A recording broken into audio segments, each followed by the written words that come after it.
không bằng mắt thấy khi chứng kiến anh bên người ấy.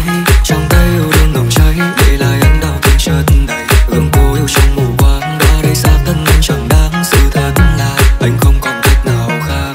Đậm đà rồi cũng chia xa, chẳng mấy ai yêu thương thật thà.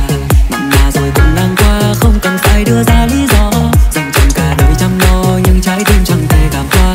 Chấp nhận mở lối, mong chúng ta có thể dài mà. Kể từ ngày đổ vỡ, kể từ ngày đổ vỡ, anh vội xóa hết đi mộng mơ. Làm gì cũng ngẩn ngơ, cứ nhớ quên mơ hồ. Chẳng còn ai nâng đỡ, dìu anh băng qua cùng đường lầm lỡ. Nhưng đến bây giờ phải bước tiếp giữa những lo sợ. Dòng cuộc đời mong lung anh